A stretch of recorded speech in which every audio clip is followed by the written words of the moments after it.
Hi, I'm Chris Thompson, and I've got a bit of an unusual story to tell you about how I discovered some amazingly powerful parenting strategies for toddlers and preschoolers.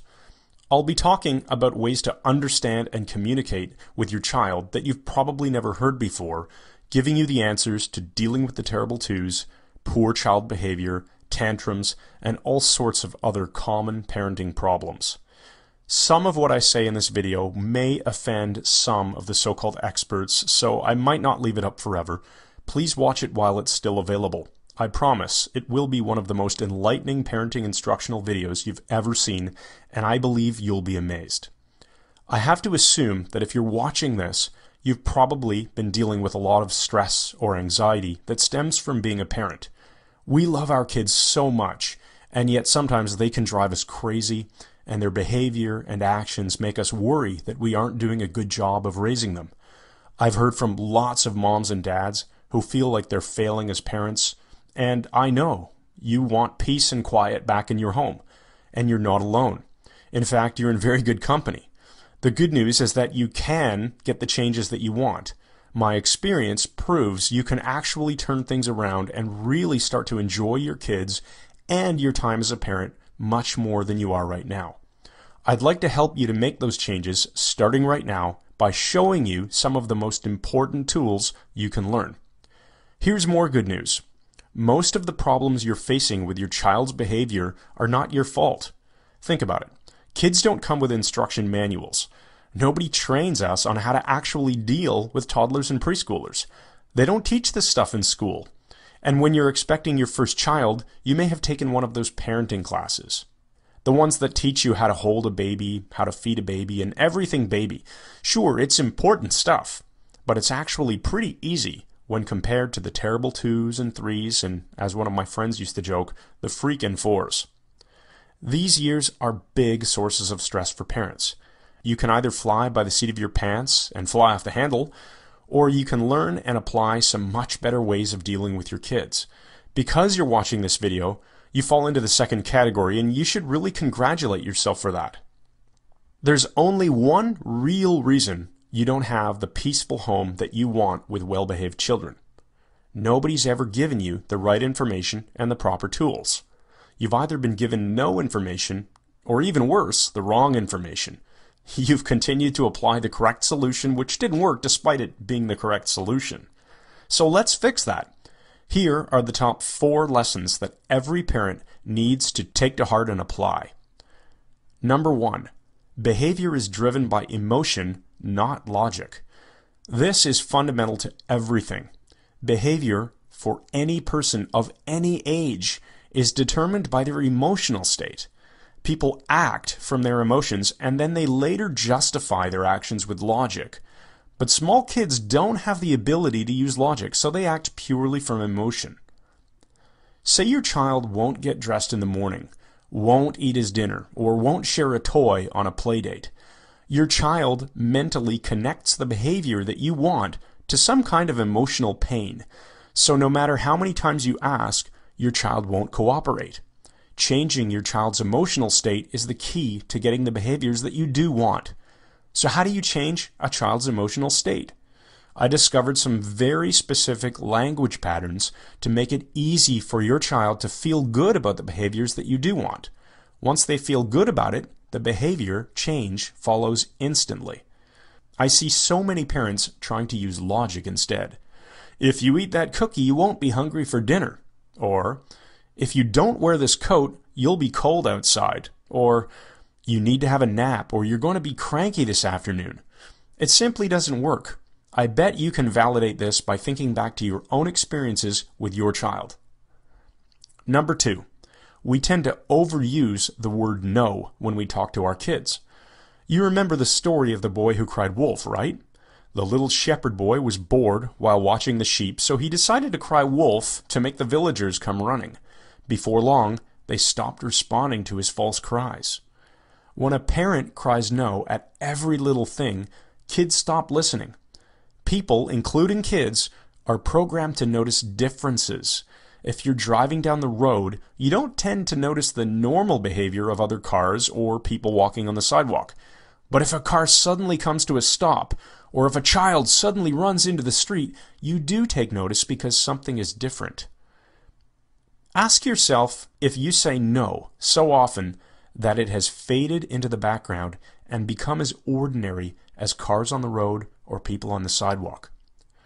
The better alternative is to change your child's behavior without even having to resort to saying no most of the time. I'll show you exactly how you can do this using language techniques that seem almost magical and almost too easy. Number 3, if you want to have any chance at all of influencing your child's behavior, you must have rapport first. Rapport simply means having an emotional connection to another person.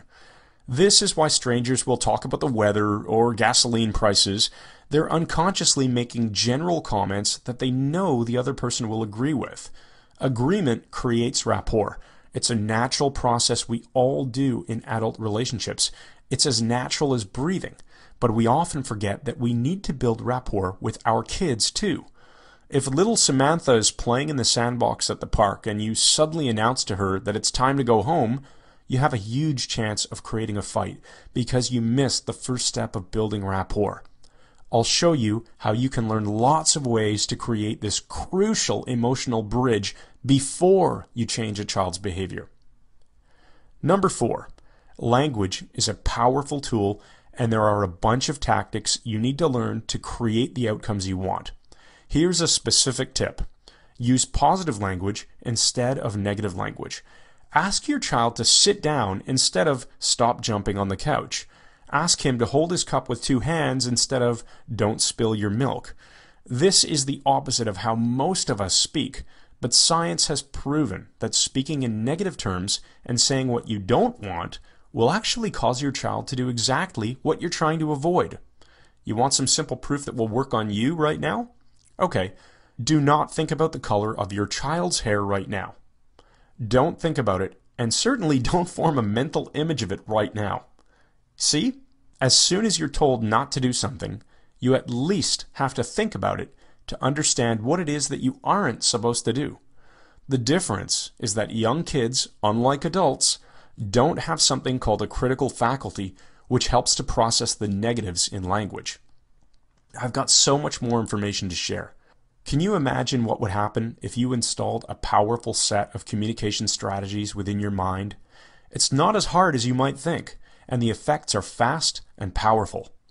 How much more peaceful will your life be once you know how to fix or even prevent most of those behavioral problems that you've been dealing with?